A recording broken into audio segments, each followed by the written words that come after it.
What do you do in school? Yeah, class boy. Okay, guys.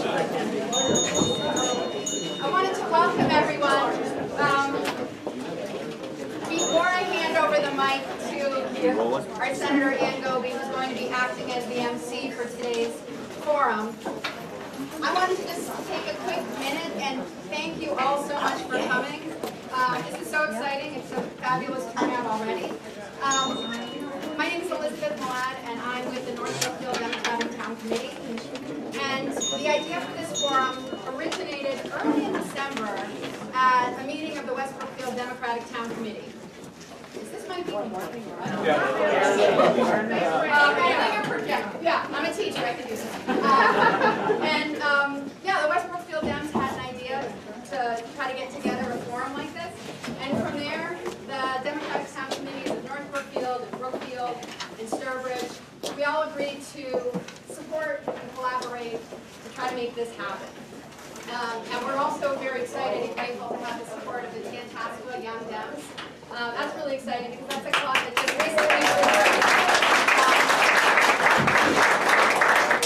recently formed at Tantascwa High School. Yeah, and I just wanted to say that the organizing members for this forum all felt that it was really important to have an opportunity to come together and give residents in the central Massachusetts area a chance to hear from and engage with the various campaigns before Super Tuesday, before the September primaries. We also saw it as a great opportunity to collaborate across the town DTCs. A couple of us, I know a couple of those DTCs have been newly reconstituted and reinvigorated in the time period since the last presidential elections. So that's been a really gratifying experience to work together. And then just beyond that, to have people come together, see old friends, meet new people, and just have a chance for, to show our democratic presence in the region and bring people together who care, who may be really frustrated. The timing of this forum, I think, is pretty significant. But we're also undeterred. And we may have slightly different opinions about what is the best path forward, which candidate is going to offer the best path forward, but we all know that we want to hear from people who have a positive message. Just a quick bit about the setup of the forum. We've got a good number of campaigns represented here, so we're going to keep it moving. Senator Goby is going to do a great job emceeing. And we're going to save questions for the end. We've got time built in so that you can stay, you can mingle, you can talk to people, and you can further engage with the campaigns. We're able to stay here. So again, thank you so much for coming. And Senator Ann Goby.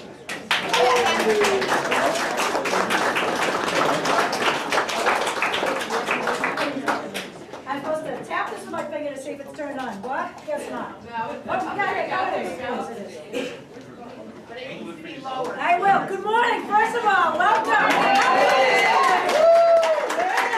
Awesome. I'm going to ask people to go first. If we could stand to pledge allegiance, please. I pledge allegiance to the flag of the United States of America and to the republic for which it stands, one nation, under God, indivisible, with liberty and justice for all. Thank you very much. What a fantastic turnout. I'm really pleased to see so many people here. As Elizabeth already mentioned, we're going to try to keep things moving along, to have an opportunity. I know that some of the folks that are here today to speak on behalf of either of themselves or their campaigns have other things to do today too, that they're running around the state, running around the district, doing much of what we're trying to do, and that's to make sure that we see a lot of blue on the upcoming ballots, right? One of the things I'd like to mention real quick is that we do have a couple folks that are here that are running for some local elections, and at the end, they will also be here, and I would encourage you to reach out to them, to talk to them, and they have some literature that they brought. One is Paul DiPaolo. Paul, where are you? So you can give, okay. Paul is running for the open governor's council seat. Paul had run in the past and had a great showing, and we're really pleased that he decided to run again this time around. I know that he has my full support. So thank you, Paul, and I know that you'll be here afterward. You have some literature as well. Kasha Winenberg, where's Kasha? Come on up here for a second. Give away so people know you are.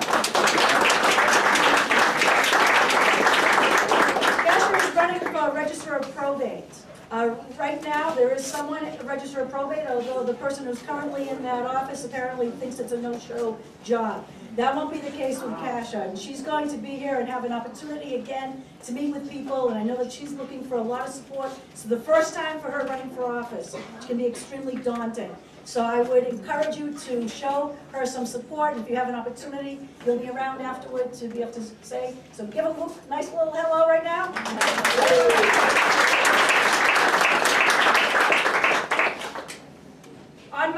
On my shirt I have a button because my favorite president was Harry Truman. Wouldn't it be nice to have a Harry Truman about now? And during today, as I introduce people, I'm going to be putting in a few Harry Truman quotes. So anything that sounds clever isn't me. It's coming from Harry. And we're going to start with this one. Washington is a very easy city to forget, where you came from and why you got there in the first place. That is not the case for the first person that I'm going to introduce today. Our Congressman Jim McGovern has been there since 1996. He's been representing this area. And again, it's got a little bit bigger though, Jim, over the past several years. He's been in our area. You know, this is a guy that grew up in the Brimfield section of the city of Worcester. Recently lost his dad, but his mom and dad, big presence in the city of Worcester. Jim really, I would say your political roots, you know, when you worked for Senator McGovern's campaign, correct, way back when? And then, of course, for Joe Moakley. You know, someone that really knew the moral obligations of leadership. And that is something that our Congressman, Jim McGovern, knows better than anyone. Jim, please, we welcome you to come on the ride.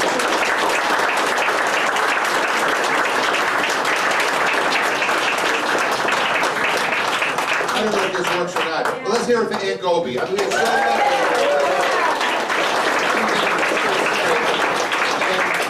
so this area for many years has kind of been written off as an area where Democrats can't do well. Aunt Gobi reminds us that even in the toughest times, Democrats can win out here. I'm so proud that she's my friend. And I want to thank all of you for being here.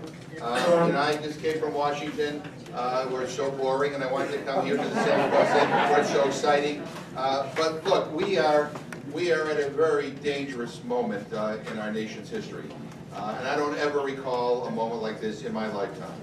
And so I especially appreciate your being here, your activism, your willingness to be Democrats, and I'm just grateful that you were born. That's how I feel right now. Look, at all my life, I have always respected the office of president, and I have always respected the occupant of that office, no matter even if I disagreed with that person. But it's different now for me. And when I think of this president, quite frankly, I'm ashamed, and I'm embarrassed, and I'm frightened. I don't know, I have a nervous stomach when I wake up in the morning. I'm afraid to turn on the news because I don't know whether we're at war or something else catastrophic has happened because he woke up on the wrong side of the bed that morning. He has lied and lied and lied and lied. And he has done things, quite frankly, that have not only demeaned the presidency, but I think have demeaned this country. And I have to tell you that as much as I dislike him and dislike his policies, it was a difficult choice for us to move forward on impeachment. But there are some things that are so wrong that they deserve to be responded to in the way that the House acted.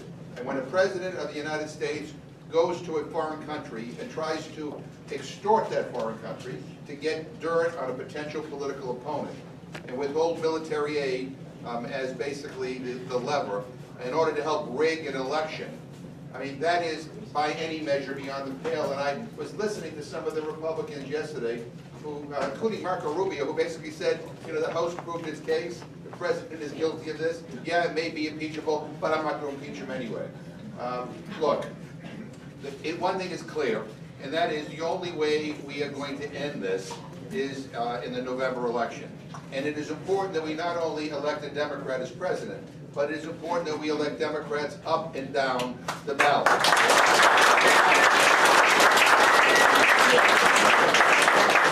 I have a lot of friends of mine who are Republicans and who I have respected over the years. But I have to be honest with you, I'm just disappointed with their lack of courage, their lack of spine. It's one thing to say to me privately that they think he's wrong on everything, that they think he's erratic and unhinged. But then when they go before the cameras, they say he's wonderful.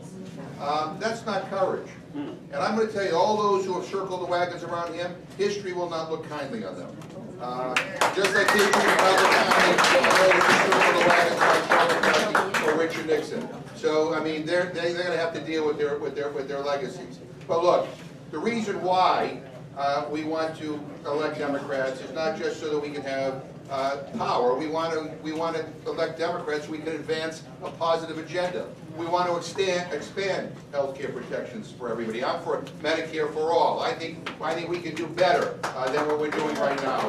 We're the richest country in the history of the world. There are still too many people who do not have health care, or if they have health care, it really isn't health care when they get sick because they realize that they're covered for nothing. I can't believe that we can't lower the cost of prescription drugs. I had a group of parents come to see me a week ago. All their kids had diabetes, and they brought me the bills. And they said, insulin's been around for 100 years. Why is it so damn expensive? Well, the reason why is because the drug companies can boost the prices up as they see fit. It is wrong. And so we need to take on the pharmaceutical companies. I see a lot of young people here today, and I've been really inspired by all the activism around the climate crisis. Young people get it.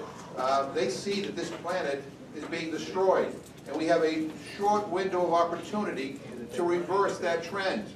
And so we need to get serious about dealing with the climate crisis. That's why I'm for a Green New Deal. That's why I'm for moving for green, clean, renewable energy, and moving us away from the fossil fuels.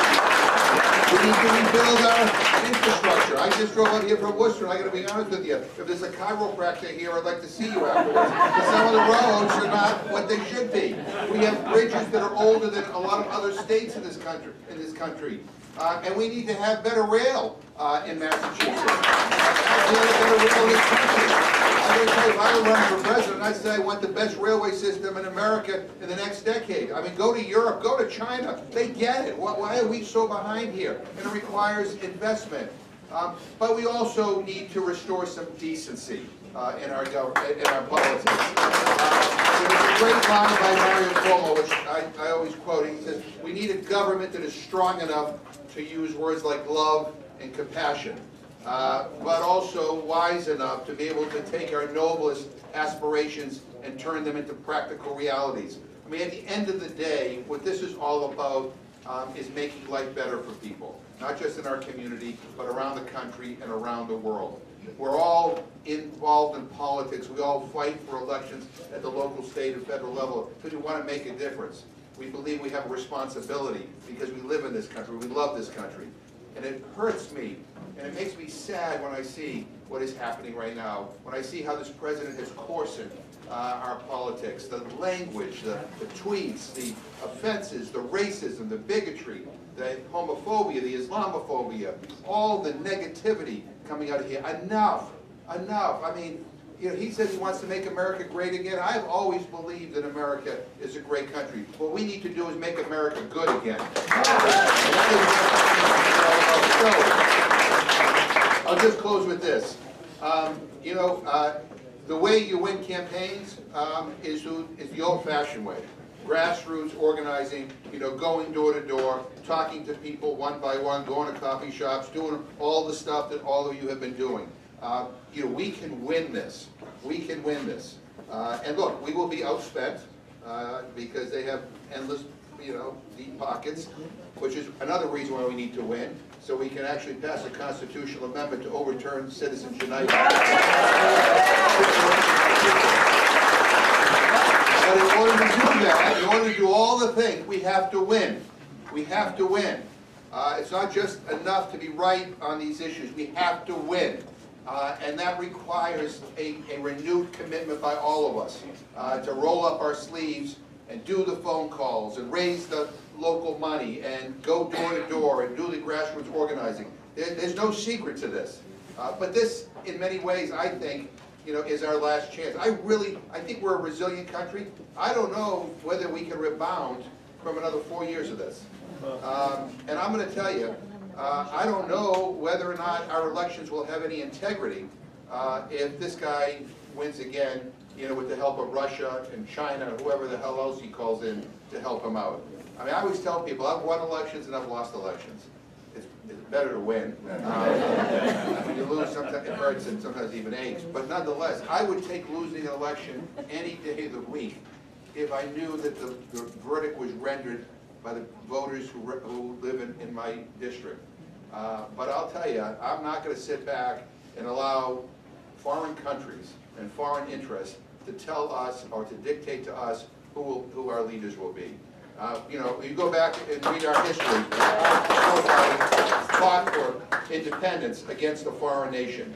I don't want to go backwards. And this is not exaggeration, or hysteria. I mean, you see what's happening here. And so this is an opportunity, not just to elect Democrats, not just to move our country in a better direction, but in many respects, it's an effort to save our country. And so I am proud to stand with you. I am proud you're here. Thank you so much.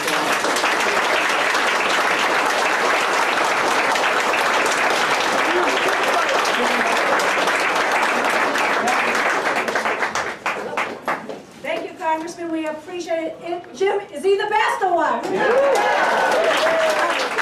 If you hear a little bell going off once in a while, that is our timekeeper. Bob is going to keep things moving along, and as we've already mentioned, at the end you'll have an opportunity to question folks that are able to stay around. So again, thank you very much. Jim, when you were speaking too, Harry Truman would often say, it's plain hokum. If you can't convince them, try to confuse them. And that's what we say over and over again. That seems to be what the Republicans want to do. Try to confuse you, right? Yeah. We're not buying it, people. We're not buying it. I'd like to introduce at this time, I'm going to have Kareem, if you could come on up. And what Kareem is going to do, he is here on behalf of the Ways and Means Chair in the House, our good friend, Richie. No.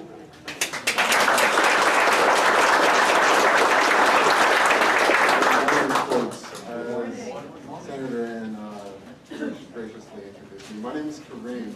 I'm very happy and excited to be here today on behalf of Congressman Neal. Congressman has been a lifelong and committed fighter for our country and the values that we all hold dear and dear. For those of, none of you know me in this room, so I just want to take a minute just to introduce myself and tell a little bit about why I'm here today.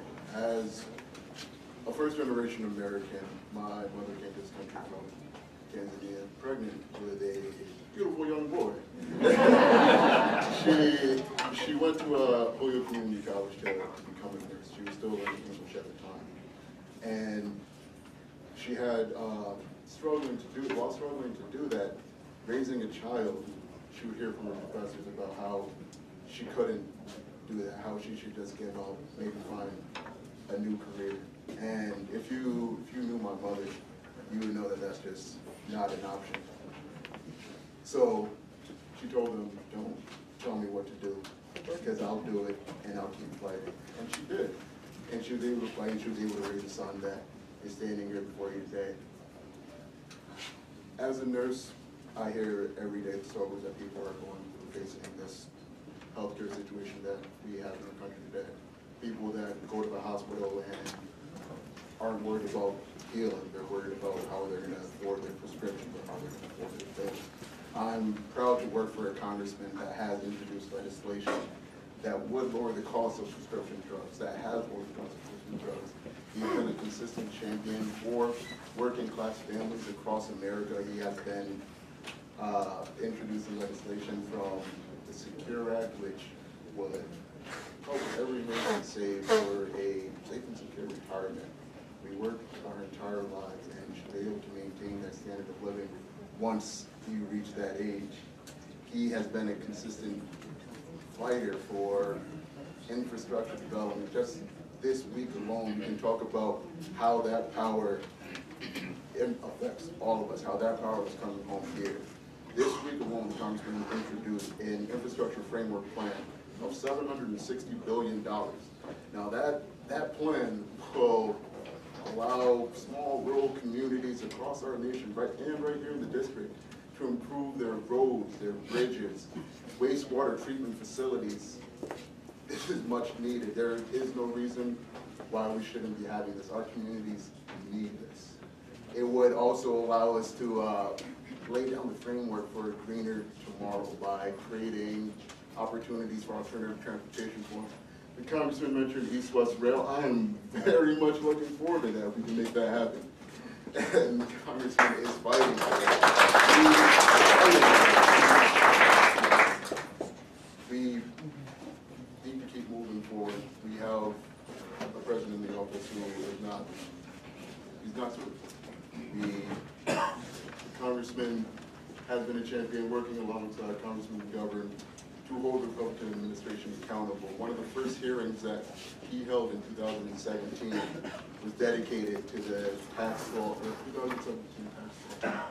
One of the first hearings that he held in 2019, once becoming chairman, was to address the effect of 2017 tax law and how that impacted working Americans, how that took away your retirements, your tax savings, and gave that to wealthy corporations. That we were able to review that. We are addressing those needs as needed. I am proud to continue to work and fight. I'm humbly asking for your support as well. We are working in this district, even from even the work that we have done across this district has impacted everybody in Worcester County, Hampton, Hampshire, Franklin, and Berkshire. Dozens and dozens of fire departments have been able to receive millions of federal funding that saves lives. This infrastructure development plan that I mentioned earlier would go towards additional funding programs, additional funding that allow for new public safety developments, new fire departments, new safety improvement that will save additional firefighters' lives and the lives of human beings. We have to hold this precious resource near and dear. I, again, thank you for your support, everybody, and I hope we can count on you supporting us in this upcoming election.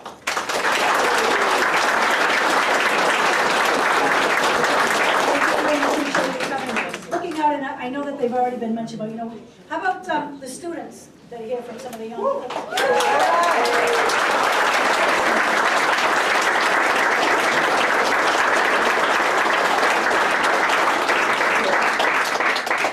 It means a lot when we have people, especially young people, getting involved in elections.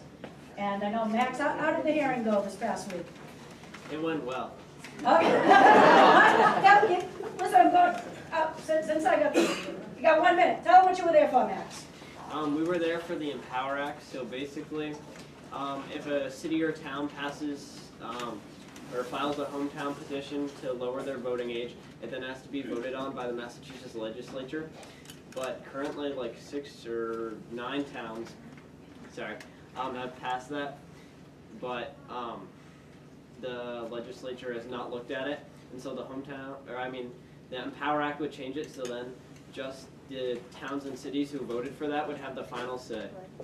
Okay, and that would allow, Thank you. and people say, gee, why do we want to let 16 and 17-year-olds vote? But part of it too, would be to vote in their own town elections. And at a time when we're trying to get younger kids to get involved, to get on boards, to get on committees, what better way to do that? So I want to thank you.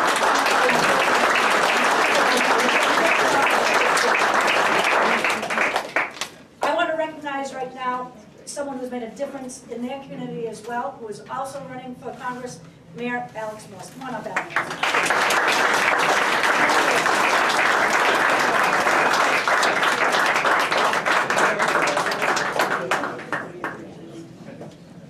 Thank you, Senator, and good morning, everyone. My name is Alex Morse. I'm the current mayor of the city of Holyoke out west, and it's such an honor to be here this morning in West Brookfield. And I've already had the opportunity since I launched my campaign last July to come to Brookfield, visit with the Sturbridge Democratic Town Committee. I'll be in Dudley next week because the core value of our campaign is showing up everywhere in every corner of the 87 cities and towns in central and western Massachusetts and running the kind of campaign that's reflective of how we want to govern. And that means showing up and standing before you, taking questions, talking about our vision. A little bit about me: I was born and raised in the city of Holyoke. My parents grew up in public housing. My mom was at Bowdoin Village and then at Whiting Farms. Met my father, and she got pregnant when she was just 17. And unfortunately, her and my father both dropped out of high school. But they worked very hard to make sure that my two older brothers and myself have the opportunities that they didn't have. They moved into the working class. My dad's worked at a meat packing company in Springfield, Carando Foods, for the last 34 years, a member of UFCW. And my mom opened up a family daycare at the house that I grew up in. And when I think about the community there and the community that I grew up in, when you think about a place like Holyoke that at one point was the paper city of the entire world, and factories shuttered, there was high crime in the downtown, flight out of the city altogether, little economic development. I grew up in that backdrop where there was this quiet resignation of the days past and this acceptance that we would never become the city that we knew we once were or wanted to become. And as someone that grew up there, and we had the same people year after year, decade after decade, in the city council chambers, in the school committee, and in the mayor's office, I always wondered as a young person, why do we accept that there's so few people running for office, so few people holding our elected officials accountable? And so as a young person, I had opportunities. I became the first in my family to go on to college when I went to Brown University. And upon graduating in 2011, I was just 21 years old. I announced my candidacy against the incumbent mayor that had been involved in Holyoke politics for several years. And you can imagine what people said. I was 21. I had brushed some snow off the steps of City Hall and announced my campaign. And people said, well, wait your turn, run for something else, or just don't run at all. But when you think about a place like Holyoke that people had given up on, that there were neighborhoods and people and places that had been completely ignored and forgotten about, not running, not acting was just completely not an option. And so we knocked on doors, we showed up in neighborhoods, we talked to people that had never been spoken to before by their mayor or by a candidate for mayor. And we won that election. And now I'm in my 9th year as mayor. I'm at the old age of 31, and we've made a lot of progress. When I took office, only 49% of our young people were graduating from high school in Holyoke. Today, over 72% of our kids.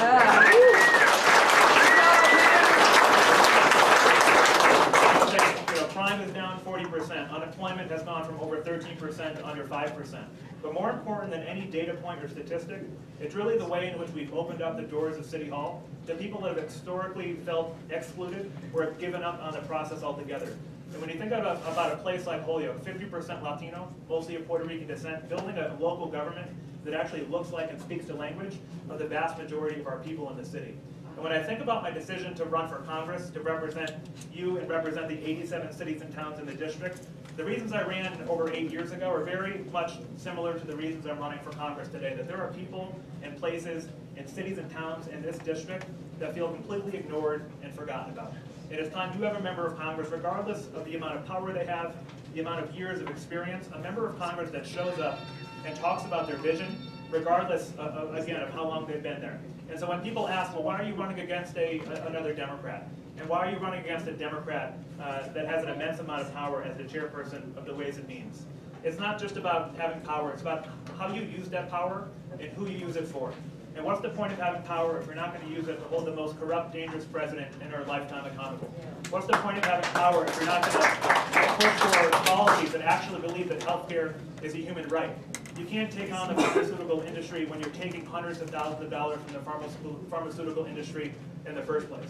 What's the point of having power if you're the only congressional Democrat in Massachusetts that refuses to sign on to the Green New Deal? That just over the last couple of weeks negotiated the USMCA, giving President Trump not only a political victory, but completely throwing our environment and climate under the bus. Every major environmental organization in our country has panned the USMCA. In 2020, to not even utter the phrase climate crisis or climate change in that agreement is completely unacceptable. And so let's talk about power. Over the last year, our member of Congress, Congressman Neal, has been chair of Ways and Means. He's used that power to bar low-income tax filers from using a free tax filing system with the IRS. Back in December, he killed the surprise medical billing legislation. 10,000 Americans a day get a surprise medical bill throughout our country. This was a bipartisan agreement to end surprise medical bills. It was our member of Congress, Congressman Neal, after taking $29,000 from Blackstone, a private equity group, that he came out and killed that surprise medical billing legislation. And so when you think about power, it's about having a member of Congress whose only special interest is the people in this room and the people that actually live in central and western Massachusetts. And that's why I'm proud not to take a single dollar of corporate PAC money, because it's important that all of you know that when you take votes or make decisions, you're making those decisions with the people of your district at heart. And so we know over the next 7 months, the primary is actually 7 months from today, and I would argue it's not those members of Congress that have been there for 20 or 30 years that are exercising the most influence or power on our country and on the Democratic Party agenda. It's those members of Congress that have been there as short as 2 to 4 years that are exercising power and showing influence. So I'm going to go to Washington not to do the work for you, but to do the work with you. And the fact that we have a member of Congress that hasn't done a town hall in nearly 2.5 years in any of the 87 cities and towns is completely unacceptable. And you may disagree with me on certain votes or certain values, but I will always promise to stand in front of you, to take questions, to be held accountable, and to talk about the work we're doing in Washington together. And so I look forward to continuing to get to know you over the next several months. I will be around, and I look forward to being back. But thank you for being such good Democrats, and let's send better Democrats to Washington.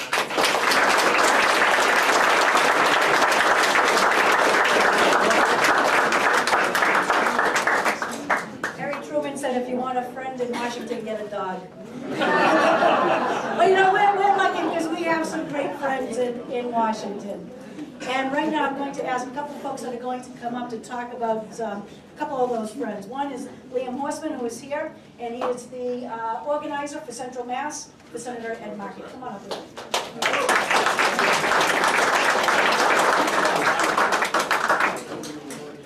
Hey everyone, can everyone hear me okay?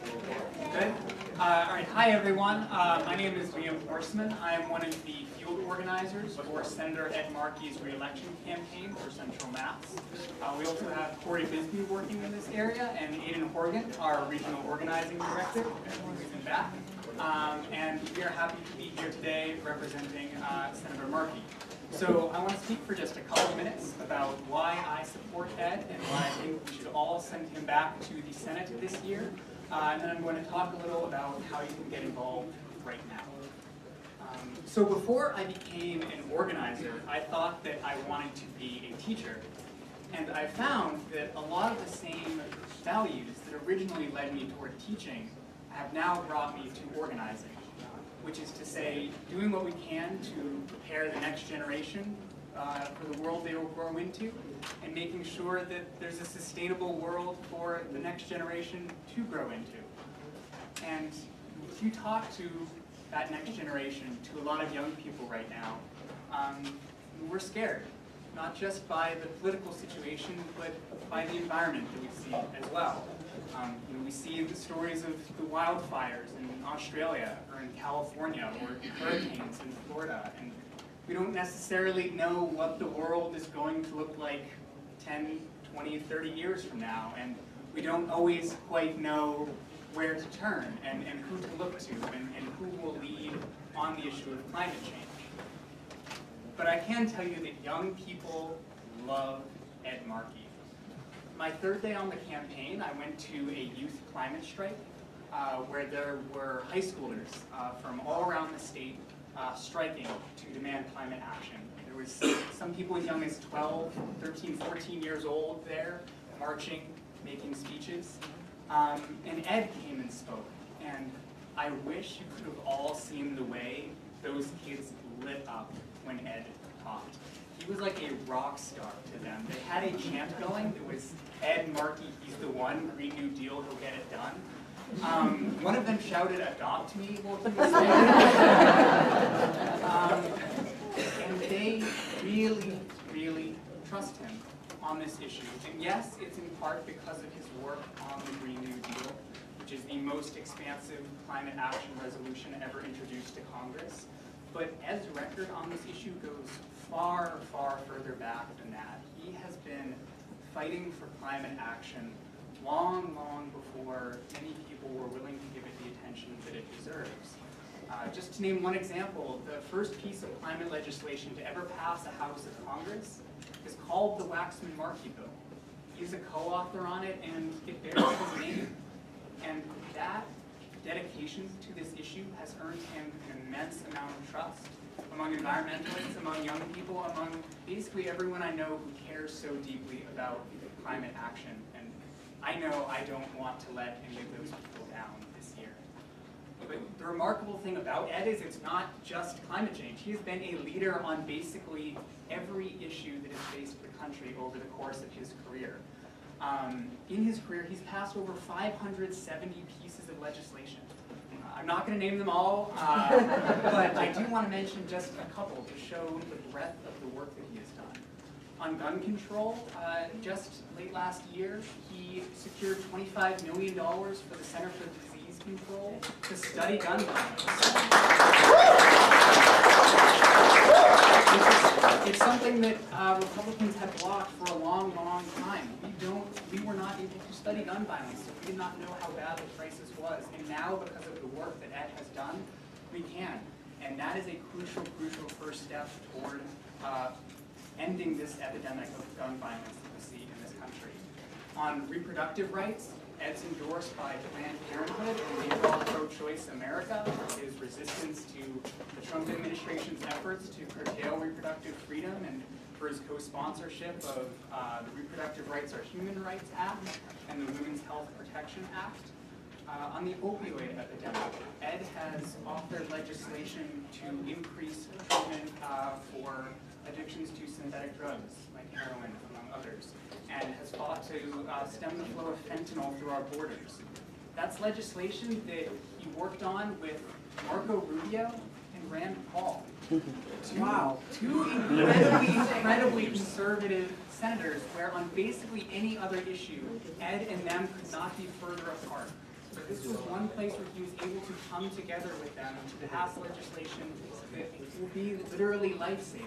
And so Ed, is able to work across the aisle and find ways to be bipartisan without compromising on those core values.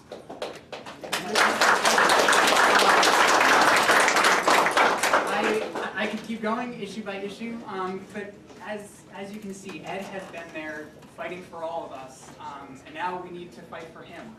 So I will say that the primary is in September, but we have events coming up that are going to be incredibly, incredibly important to the campaign in the meantime, and those are town caucuses, where each town will elect delegates to the state convention, and if you care about re-electing Ed Markey to the Senate, the best thing you can do is come and participate in your town's caucus. It will be between February 15th and March 22nd. If you want to come up to me afterward, I'll be standing over there by the door, and I can talk more about how you can get involved in your local town and make sure that we send Ed back to the Senate. So if you've been a supporter, thank you. If you're just now getting involved, welcome. Let's fight for Ed. Thank you.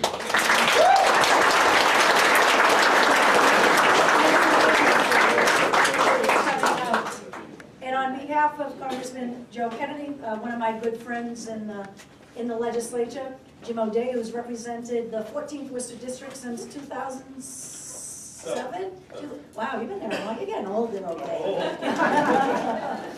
Jim, for those of you who may or may not, Jim's background is in social work. He currently chairs the Municipalities Committee, and as I mentioned, been a good friend of mine for many years. And come on over, Jim O'Day.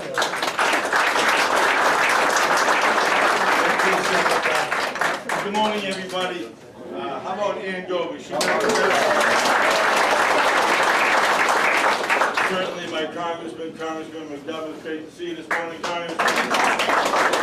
Good morning, everybody. I'm really happy to be here this morning. Look at all you activists. This is tremendous. On a Saturday morning, the day before the Super Bowl, you think you'd be home cooking, but I know the Patriots aren't playing, some other teams, and we don't really care. But we do care about our party, we care about our families, we care about our kids, and that's why I'm here to speak to you this morning a little bit about Congressman Joe Early. Joe Early. Congressman Joe Kennedy. And that's how old I am. I go way back when Congressman Joe Early predated Congressman McGovern. So anyway, I apologize for that. I had the opportunity earlier this month to introduce Congressman Kennedy at the first of his 14 town halls here in the Commonwealth of Massachusetts. And he's done, if you do the math, it's like he's done one every other day across all 351 communities here in the Commonwealth.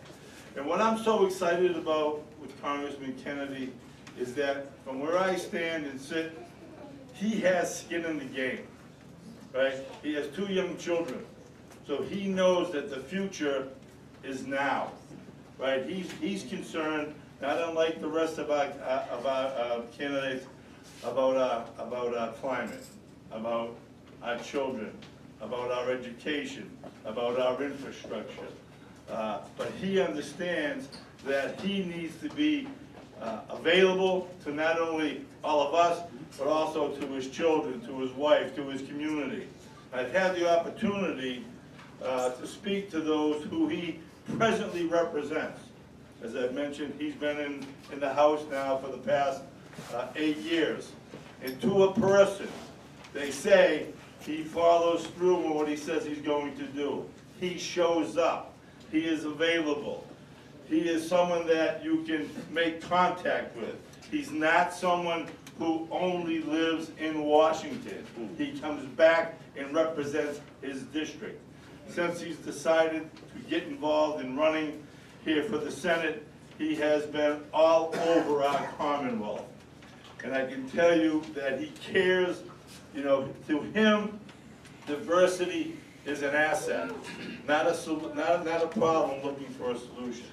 So he recognizes that he is here to represent everyone, from children to seniors to teachers to workers, you name it, he understands that. So it's for those reasons that I've been very happy to be an elected official who has endorsed Congressman Kennedy. And I'm looking forward to the upcoming campaign season.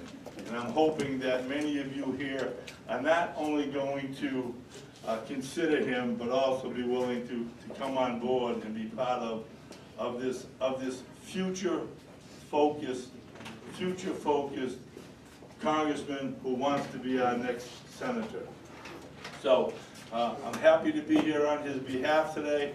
I know he's out and about making other stops, and I heard the young man that spoke before me that also this campaign is working on caucuses, and for those of you who may or may not have made a choice, we're interested in having you join our caucuses so that we can go to the convention and have a clear candidate. And I believe and I hope that that candidate is going to be Congressman Joe Kennedy. Again, he is not someone who is a flash in the pan, right? This is not a special election, ladies and gentlemen, right? If he does not win this election, he's out. Okay, this isn't someone who's running and knowing, well, if I lose, guess what? I can still maintain my congressional seat. He's risking it all. He's risking it all after having been an individual who's worked for the Peace Corps, after working in the field of being a district attorney. So he understands the challenges that every one of our families deal with. And he's willing to put that all on the line so that he can represent us as our next senator. So I'm here today to ask you for your support, and thank you very much for all of your activism and for being present here today, and look forward to seeing you all on the campaign trail. Thank you very much.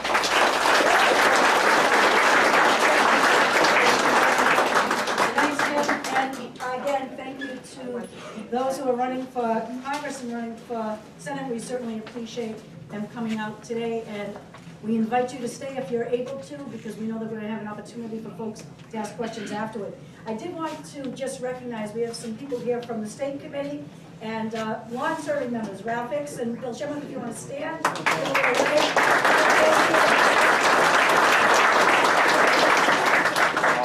we have our newest member, Tanya. Oh, Tanya!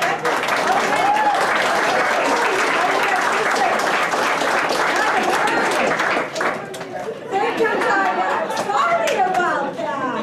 Absolutely. That's my fault. I was forgetting because you just came on, correct? Yes. Excellent. And we are happy to have you. And I want to thank all three of you for everything that you do for the party, but also helping to revitalize these Democratic Town Committees. This is nice. This is nice to see, because there was a time that, you know, we probably could have fit into a telephone booth. So this is, you guys don't even know what telephone booths are. Telephone booth.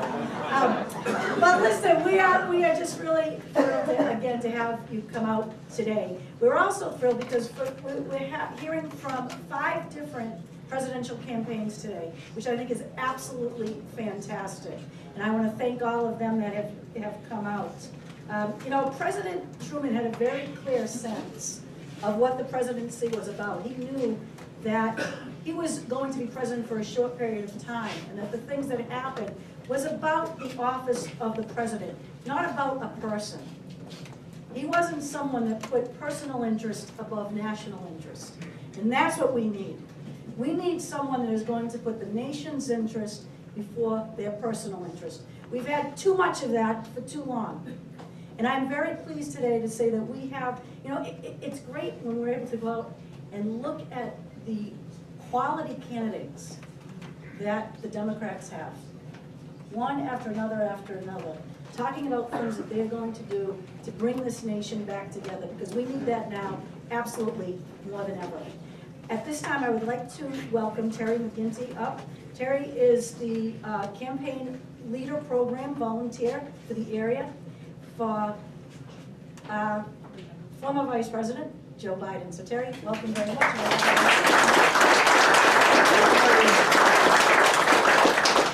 Good morning, everybody. My name is Terry McGinty. I have been building a house in Warren for several years. That's why you don't know me, but I'm moving here. I served as the country director for the National Democratic Institute in Tajikistan.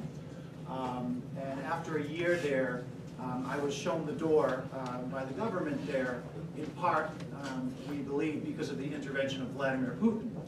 So when those of us who worked for this organization heard that Paul Manafort was named to be the campaign director for Donald Trump, we actually were horrified, and we suspected what was happening, and we were treated like we were a little bit paranoid. And as we all know now, we were not being paranoid. I was a Bernie supporter in 2016, and first of all, I'd like to say that in addition to having wonderful Democratic candidates, I hope we will all commit to voting for whoever.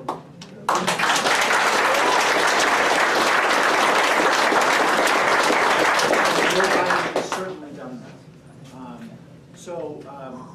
I'm from Lynn originally. I went to music school at Boston University and then law school, and I had kind of a crazy path. My mother is an immigrant from Ireland who was essentially a domestic worker, a maid essentially, in Swampscott and Marblehead. And my father was a building custodian in the Lynn Public Schools and a lifelong union member. After coming back from Tajikistan, I went back to being a public defender, which I'm currently doing in the East Brookfield District Court. So why am I out here today? I'm out here today for the same reason you're all out here today. We are horrified. This is a very serious, dark time. I'm noted for having no sense of humor as a speaker, and that will be very easy today because this is a very serious time. Why do I support Joe Biden? In 1986, I was an intern in the House of Representatives for Representative John Conyers, and I had the honor of each morning picking up the phone, calling the Detroit office, and the voice on the other end of the line said, "Good morning, Congressman Conyers' office. This is Rosa Parks."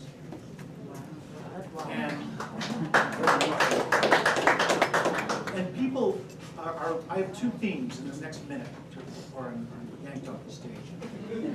Teflon and kryptonite. Probably know where I'm going with Teflon.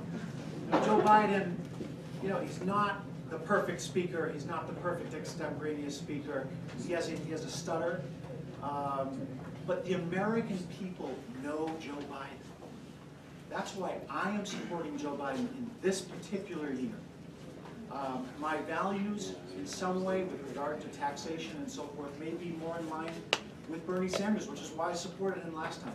But this year, I will vote for Bernie Sanders if he is the nominee. But the reason I am supporting Joe Biden is this is a very special and very terrifying year. And those of us who worked in the former Soviet Union know what we're dealing with. I think we all know what we're dealing with now. The American people know Joe Biden. Even people on the other sides of issues have respect for him. And this is key. He will be nearly impossible to paint because the American people already know him.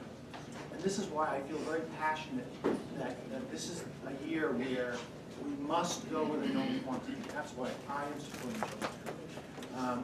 In terms of policy, if you like trains, Joe Biden is your man. He is almost caricatured in Washington for being obsessed with transportation, Amtrak, and train travel. I am too. That's another reason I support Joe Biden. I invite you to join us. I will be at the door. My telephone number, it says law office. Don't be put off by that. It's a bondage number, so don't be put off by that either. It's 617-848-8055.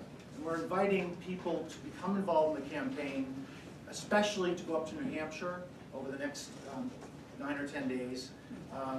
We have 350 shifts of Massachusetts volunteers heading up to New Hampshire. It's called the Campaign Leadership Program, which I'm a part of, so I should know the name of it. We have tripled the volunteer data list in the past month. In case you're wondering, there's at least one poll that showed Warren at 26% and Biden at 23%. And so he's a sleeper in a way, because it's partially his personality.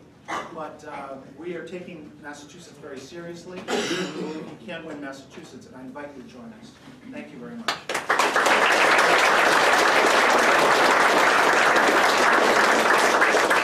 Thank you, Terry. I appreciate it.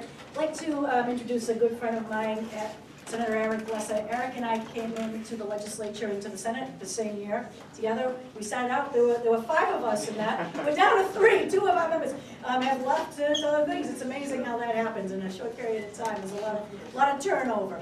Hopefully there won't be turnover for you and I this next time, but that's all right. Eric currently chairs the Ethics Committee as well as Economic Development and Emerging Technologies.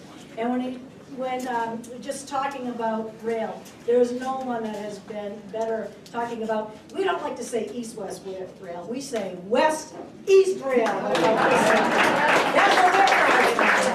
There's no one that's been better for advocating that on the state and federal level than Eric. Eric has served within the Obama White House, and part of his wit and some of those things has been very evident for probably one of my favorite vice presidents, Selena Meyer, that Eric was very involved and worked on the week show. So, to my good friend, I'm going to bring up Senator Eric Lesser, who will be speaking on behalf of another friend of ours in Washington, Senator Elizabeth Warren.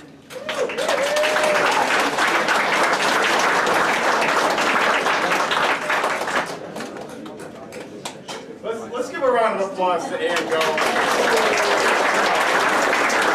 I see a lot of familiar faces here. I'll just reintroduce myself. My name is Eric Lesser.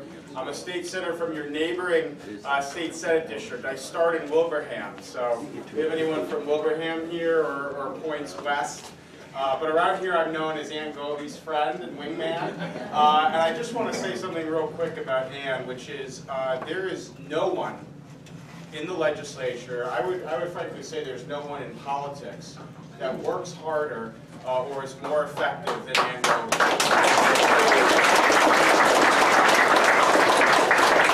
I do want to thank and acknowledge Congressman McGovern, who's a great friend as well, and a lot of great people are here. But just to dwell on Ann for a second. The efforts we've had around West-East Rail would not be possible without Ann.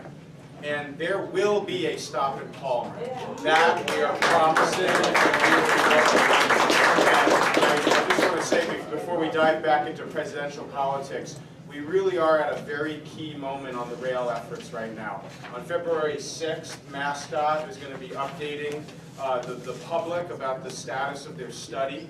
And we had some very big news from Washington this week, and Congressman McGovern is here, and Congressman Neal, the House Ways and Means Committee, the U.S. House Ways and Means Committee, put out an infrastructure plan that is going to include potentially funding for East-West, West-East rail service. So there's a lot happening there, and if people want to talk about that later or offline, come see me, come see Senator Goby. But I can't think of anything that would support or help our communities in Central and Western Mass more than keeping that project on the front burner and making that a reality. And we have Senator Goby and a great legislative delegation here to thank for that. So thank you again.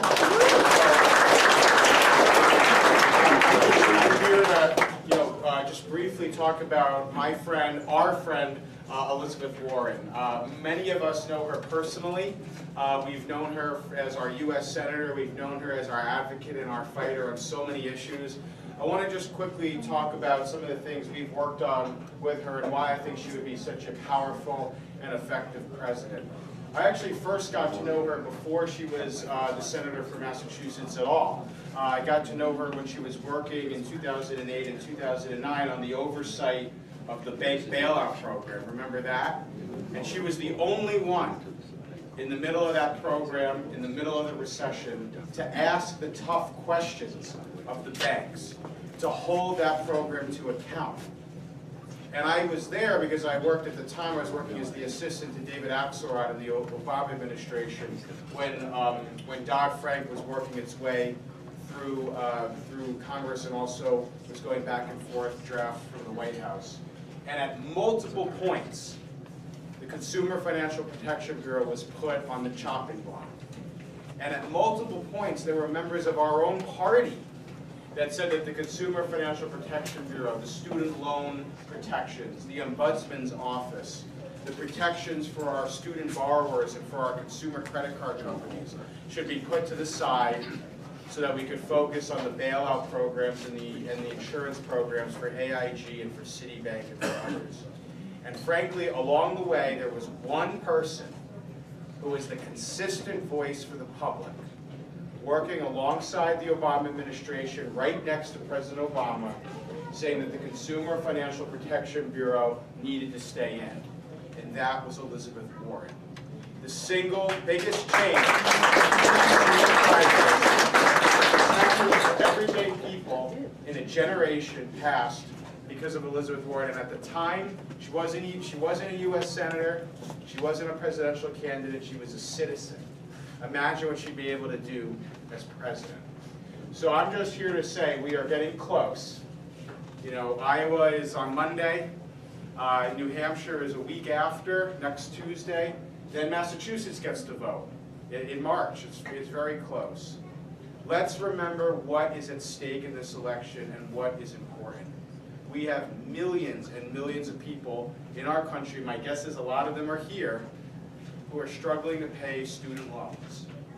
We have millions and millions of people drowning in credit card debt through no fault of their own. We have millions of people stuck in an economy that is no longer fair to middle-class people who are playing by the rules and are working hard. Including senior citizens. Including senior citizens, exactly. And in fact, the student loan issue impacts seniors a lot as well. We've worked on this with the student loan bill right at the State House. A lot of seniors are co-signing the loans for their kids and for their grandkids, which is wrapping them in to these debt traps. People can't retire because pensions don't exist anymore. Healthcare costs go up, housing costs are going up. There is one candidate in this election who has a proven track record of actually moving the needle and getting laws passed that go to that exact issue you've just brought up, and that is Elizabeth Warren. So I really hope everyone would bring it home for our hometown candidate, Elizabeth Warren. She's been focused on the right issues from day one. She will deliver on those issues as president. Hope everyone will give Senator Elizabeth Warren consideration. Thank you.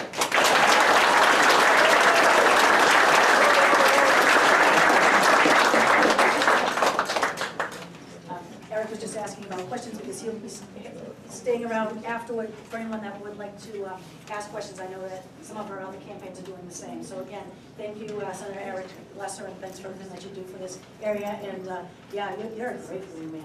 What was it? Topham? What was his name? Yeah, what was the guy's name? Cruz. Yeah, no, Goose.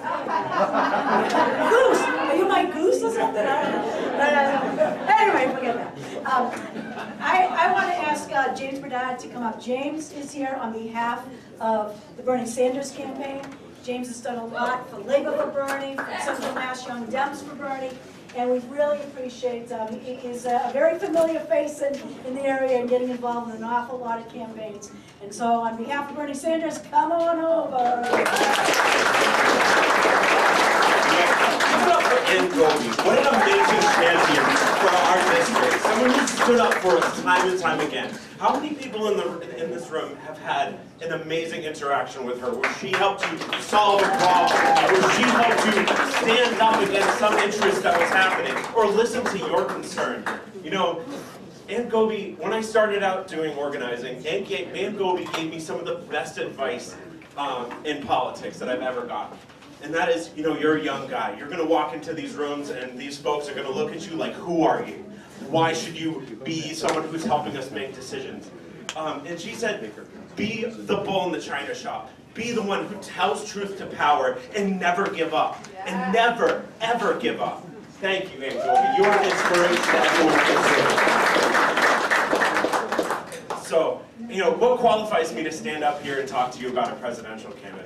Well, in 2016, I was a delegate for Bernie Sanders. I've been the chair of the West Boylston Town Democratic Committee. I've been the chair of the Central Mass Young Democrats, which is a chapter of the Young Democrats of Massachusetts, which fights for progressive candidates all across our Commonwealth. I've been a community and a progressive organizer for campaigns. I've carried a lot of water for the progressive movement in Central Mass and beyond. You know, I've been a member of the Sunrise Movement. I'm a board member of Our Revolution, Massachusetts. And, you know, who's excited to get this menace out of the White House?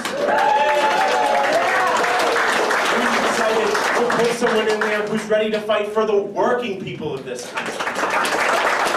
You know, we got a lot of fine candidates in this race. A lot of people. You know, I worked on several of their campaigns when they were running for statewide office. Who's ready for someone who's going to fight for justice for America? Who's someone who's ready to fight for someone who's ready to fight for kindness, who inspires our young people to action, to make a difference in their community? Someone who's going to fight for civil rights and racial equity in our country.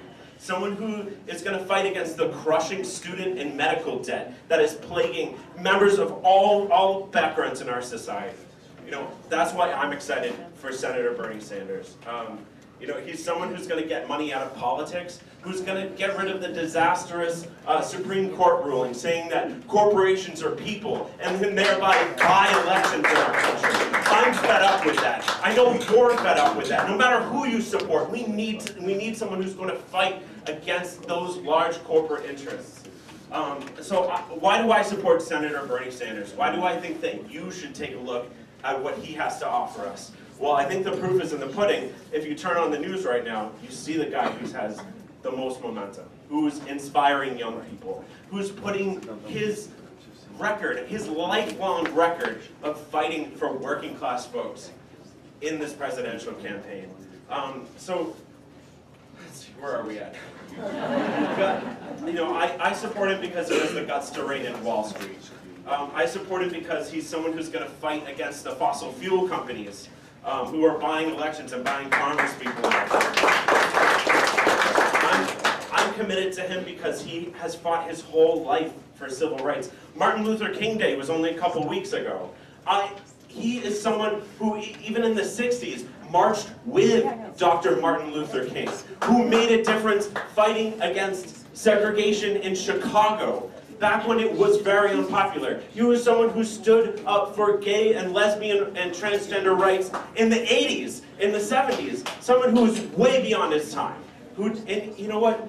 One of the best things that I like about him is because, and the reason why I trust him to be our commander-in-chief, is because he's not someone who has to poll test his answers. He's not someone who has to make a phone call to whatever CEO wrote him a big check to decide where he's at on a certain issue. He's someone where you know exactly where he stands. So, what is he going to do for America when he's actually president?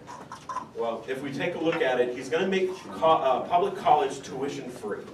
Now that would change so much for our young people, for folks who are young folks who are struggling to pay for college, who are struggling to take on this massive amounts of student debt. He's going to fight for Medicare for all, so that every single man, woman, and child can actually have health care coverage that they can rely on. When they go to the doctor, they can get the services that they need. When anyone goes to the doctor, how many people in here like paying insurance premiums? Me neither. You know, I've been personally affected by this. In 2016, literally the week before I was elected to represent the 2nd Congressional District as a Bernie delegate, I got sick. I got really bad kidney stones, and I went into the hospital. I had just started a new job as a therapist, working with kids with autism, dual diagnosis, really tough job, and I got called out, or I had to leave work because I had really bad kidney stones. It was absolutely horrible. You know the worst part of it is when I got in there, I realized that the first person that came to talk to me after the nurse did was someone who came in and said, you know, we checked and you don't have insurance right now. And my heart sunk into my stomach, which was already really, really hurting. So it was extremely scary. And you know, a few weeks later, I got a bill in the mail. And they sent me through all these tests, all this stuff that I didn't need, and they sent me out. And I found out that I owed this hospital $12,000. So many people, such a high percentage of people in our country are one step away from financial ruin. And it's completely unacceptable. So that's just another reason why I support Bernie. As someone who's actually fought for universal health care throughout his entire career, which dates back to the 70s when he became a mayor of Burlington, Vermont. So, and you know, how many people want a Green New Deal? How many people want to fight against climate change? So I'm supporting the candidate who was just endorsed by the Sunrise Movement. How many people have heard about the Sunrise Movement? A group of young people who have gotten together and organized and fought for real environmental policy change, who went into Nancy Pelosi's office, who went into the halls of our city councils and our state legislatures and would not take no for an answer. We said, we know the science. We know we have under 10 years to solve this problem now. To stand up to the fossil fuel companies. To stand up to the interests that are putting profits over people. So that's just another reason why I'm standing here on behalf of the senator who has stood for this issue for 40 years. We know where he's at. We know what he's gonna fight for. And there's no moment. Thank you so much. If anyone has any questions after, please.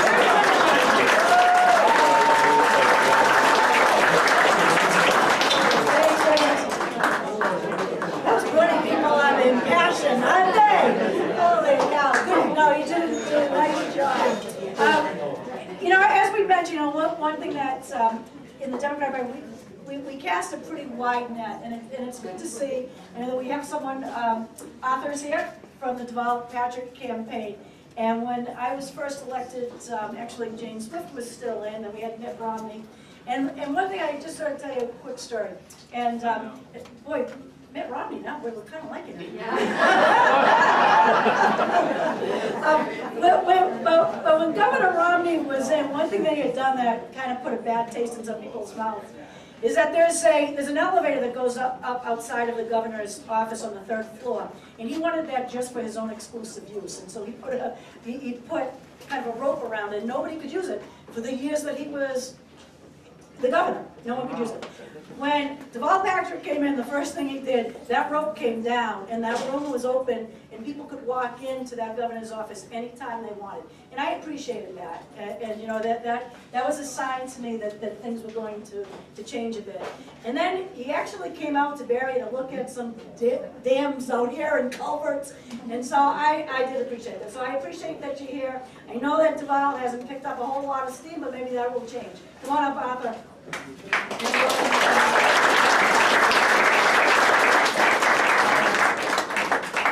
Good morning. My name's Arthur Bernard, and I am the Massachusetts Campaign Director for the Deval Patrick 2020 Presidential Campaign.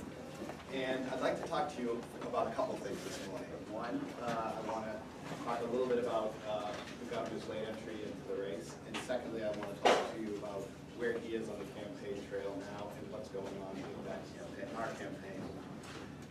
As many of you may know, Governor Patrick had initially planned on running for president back in 2018 in November. And then he learned that his wife had been diagnosed with cervical cancer. And as a result of that, he put his plans on hold. He took his time and he worked with his wife and got her through her recovery. And then later in 2019, she was declared cancer-free by her doctors.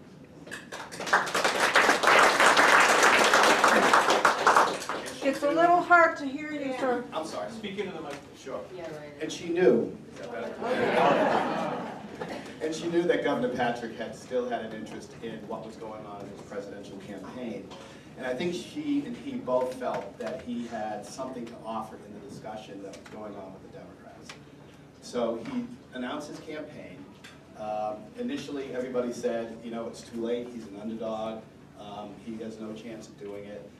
But as you all know, from his time here in Massachusetts as governor, he was always considered an underdog. When he first ran, nobody thought he was going to be on the radar screen at all.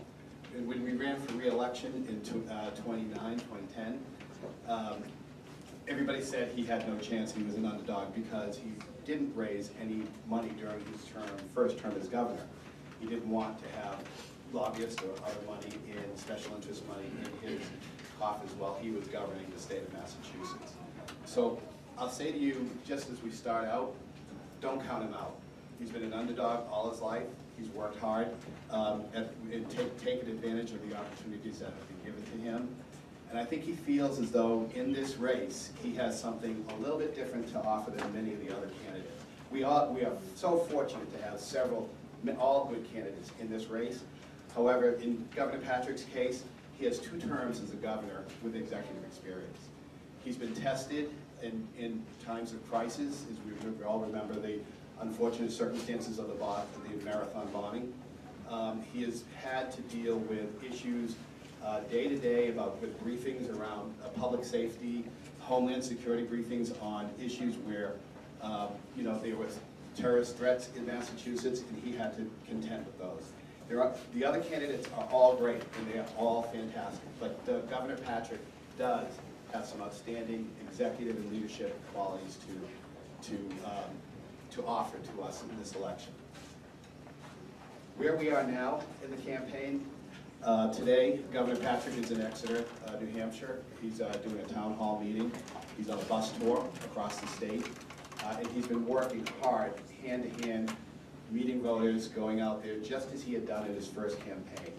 He is out there, he is talking to people, and as you know, Governor Patrick has a vision and a temperament and a point of view and a way to reach voters that I think is second to none. So I'm here today to just say to you, don't count him out, don't pay attention to the polls, pay attention to what he's doing and what he's saying, and listen to his message. I will be here after, you know, as long as you need. I have materials. I'll refer you all to DevalPatrick2020.com. He has his campaign policy platform laid out there in detail. I have information if anybody wants to volunteer. We'd love to have you organize. We have many organizers today up in New Hampshire and have been for the last month. We're also focused in organizing quickly and well in South Carolina. So if anybody's interested in getting involved, I'll be here and I can help you, and I'm happy to happy to be here today. Thank you so much.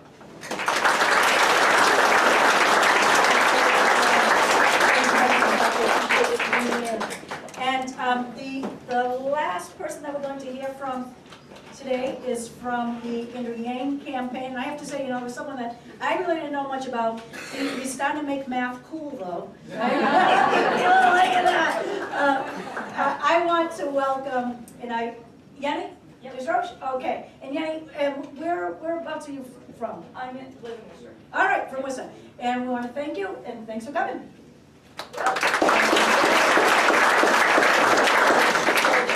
This is the first time I've ever gotten involved in politics to this level.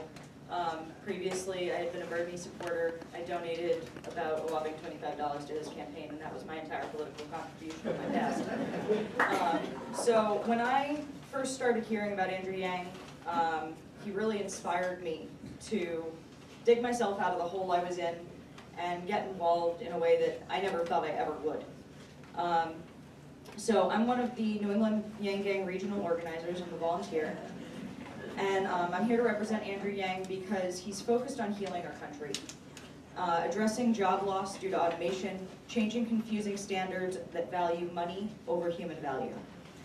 I'm supporting him because our kids are not all right. We are leaving the next generation worse off than we were, and less than we received, and that needs to change.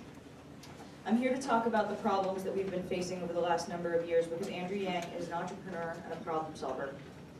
The fundamental question is, how did Donald Trump win by 7 to 20 points in Brookfield and the surrounding towns? It is so important that we get this answer right because it's the same thing that happened all over the country. If you turned on the news and tried to figure out the answer, what would that be? Electoral college, Russia, Facebook, LinkedIn. But the numbers tell a very different story. And it's that we automated away 4 million manufacturing jobs in the swing states. And unfortunately, what happened to manufacturing jobs is now happening in other parts of the economy. How many of you noticed the stores closing, the empty storefronts? There's one word answer for that, Amazon. Amazon is sucking up $20 billion a year. How much did they pay in taxes last year? 20 billion out, 0 back, while 30% of our stores and malls closed for good. We're in the midst of the greatest economic transformation in the history of our country, the fourth industrial revolution. It hit manufacturing, and now it's hitting retail, food service, transportation. And the most common job in most of the country, especially here in Massachusetts, is working as a retail clerk. Nationally, the average retail worker is a 39-year-old woman making between $9 and $10 an hour. What's her next move when the mall closes? Driving a truck is the most common job in 29 states. Yet we now have trucks that can drive themselves. In December, a truck carrying 40,000 pounds of butter drove from California to Pennsylvania in less than 3 days without a human touching the wheel. What's that going to mean for the 3.5 million truck drivers, or the 7 million who work in truck stops and motels and diners that rely on truckers getting out and having a meal? That's the nature of the fourth industrial revolution. And like it or not, Donald Trump is not the cause. He's a symptom. The challenge we have to solve is the problems that got him elected in the first place. If you've heard anything about Andrew Yang, it's probably that there's an Asian American man running for president who wants to give everyone $1,000 a month. And the first time you heard it, maybe the second, maybe the third, it sounded like a gimmick, a joke. But it's not his idea. It's a deeply American idea. Thomas Paine was for it. Martin Luther King Jr. fought for it in the 60s, and it's what he was fighting for the day that he was assassinated in 1968. 1,000 economists endorsed it in the 60s, and it passed the U.S. House of Representatives twice under Richard Nixon. 11 years later, Alaska passed a dividend, where everyone in the state gets $1,000 and $2,000 a month, $2,000 a year, no questions asked.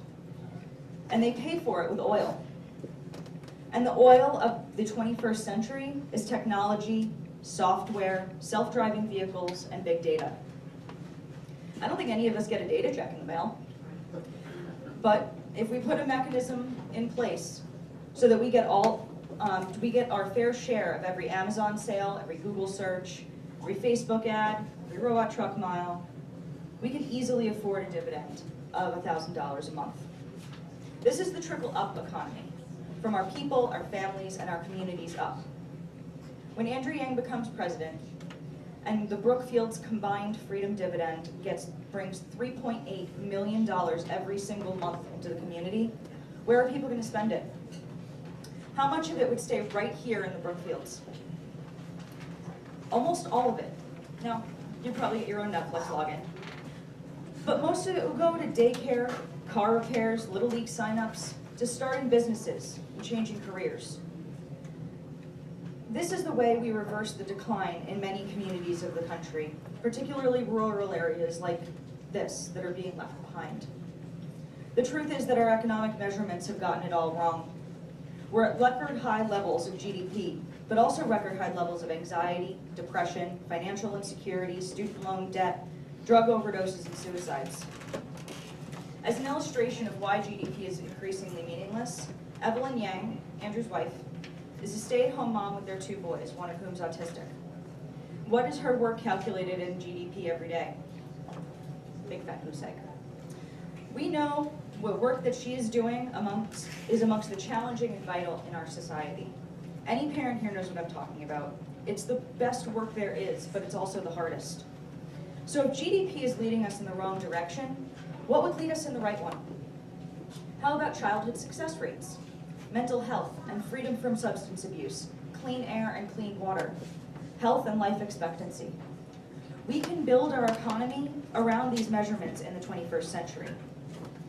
Andrew Yang, who for a while was thought to be a long shot, just placed 4th in a recent national poll, 3rd in a poll in New Mexico. And he also just won the Iowa Youth Straw Poll, which has correctly predicted the Iowa vote for most of the elections since 2008 when it had started, including Trump's win. He is the only remaining candidate that 10% or more of Trump voters say they would support in the general election, which means when he's our nominee, we win in November. We have to acknowledge the depth and severity of the problems that are now racking our communities.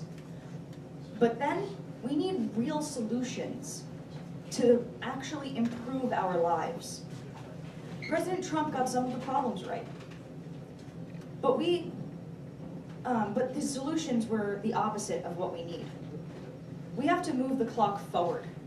We have to accelerate our economy and society as quickly as possible, and we have to evolve the way we think about ourselves, our work, our value.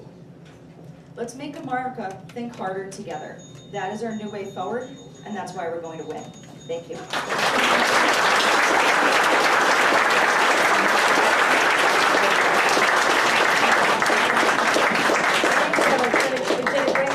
Great job. Gee, I think you might have a future in politics or something.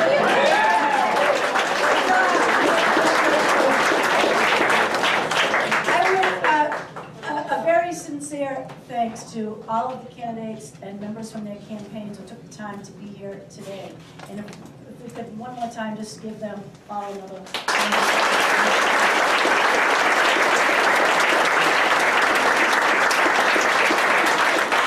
As I mentioned earlier, people are going to stay, we'll have an opportunity to ask questions, and there's a lot to think about. We have a lot to think about. And as we go to the polls on March 3rd for the primary and think about the elections coming up in September and November again, there's a lot that we need to think about. From our farmers, from our manufacturers, to the elderly, to our veterans, to the kids in our society, to our environment. There's an awful lot. There's an awful lot at stake. And I will end with a last quote by my favorite president, Harry Truman. It's not the hand that signs the laws that holds the destiny of America. It's the hand that casts the ballot. All right.